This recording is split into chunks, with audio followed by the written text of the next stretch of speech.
Sir cricket ಏನು ಕಾಲ್ತುಳಿದ ಪ್ರಕರಣ ಸಂಬಂಧ ಕೊಹ್ಲಿ PA ಅವಸರ ಮಾಡಿದ್ದಕ್ಕೆ ಆಗಿದೆ.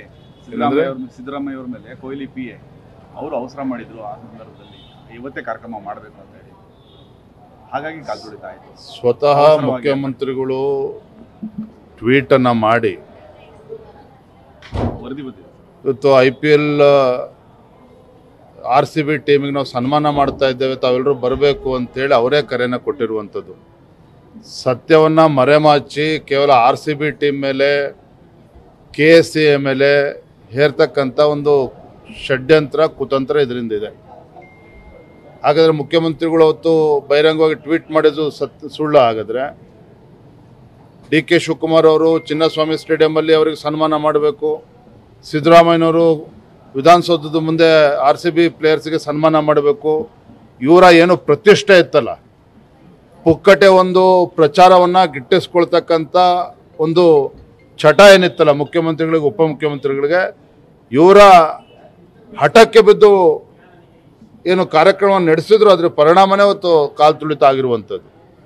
ಹಾಗಾಗಿ ಮುಖ್ಯಮಂತ್ರಿಗಳು ಅವರ ಜವಾಬ್ದಾರಿಯಿಂದ ನುಣುಚ್ಕೊಂಡು ಮತ್ತೊಬ್ಬರ ಮೇಲೆ ಇವತ್ತು ಆರೋಪವನ್ನು ಮಾಡ್ತಾ ಇದ್ದಾರೆ.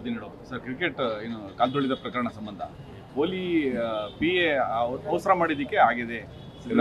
ಸಿದ್ದರಾಮಯ್ಯ ಅವ್ರ ಮೇಲೆ ಕೊಹ್ಲಿ PA ಅವರು ಅವಸರ ಮಾಡಿದ್ರು. ಆ ಸಂದರ್ಭದಲ್ಲಿ ಇವತ್ತೇ ಕಾರ್ಯಕ್ರಮ ಮಾಡಬೇಕು ಅಂತ ಹೇಳಿ ಹಾಗಾಗಿ ಕಾಲ್ತುಳಿತ ಆಯಿತು. ಸ್ವತಃ ಮುಖ್ಯಮಂತ್ರಿಗಳು ಟ್ವೀಟ್ ಅನ್ನ ಮಾಡಿ ವರದಿ ಬಂದಿದೆ. ಇವತ್ತು IPL RCB ಟೀಮಿಗೆ ನಾವು ಸನ್ಮಾನ ಮಾಡ್ತಾ ಇದ್ದೇವೆ, ತಾವೆಲ್ಲರೂ ಬರಬೇಕು ಅಂತೇಳಿ ಅವರೇ ಕರೆನ ಕೊಟ್ಟಿರುವಂಥದ್ದು. ಸತ್ಯವನ್ನು ಮರೆಮಾಚಿ ಕೇವಲ RCB ಟೀಮ್ ಮೇಲೆ KSCA ಮೇಲೆ ಹೇರ್ತಕ್ಕಂಥ ಒಂದು ಷಡ್ಯಂತ್ರ ಕುತಂತ್ರ ಇದರಿಂದ ಇದೆ.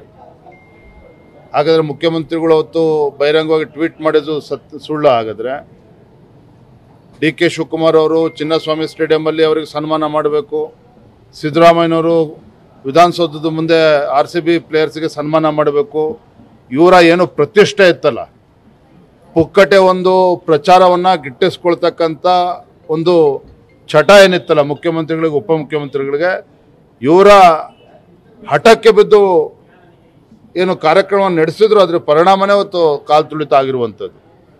ಹಾಗಾಗಿ ಮುಖ್ಯಮಂತ್ರಿಗಳು ಅವರ ಜವಾಬ್ದಾರಿಯಿಂದ ನುಣುಚ್ಕೊಂಡು ಮತ್ತೊಬ್ಬರ ಮೇಲೆ ಇವತ್ತು ಆರೋಪವನ್ನು ಮಾಡ್ತಾ ಇದ್ದಾರೆ.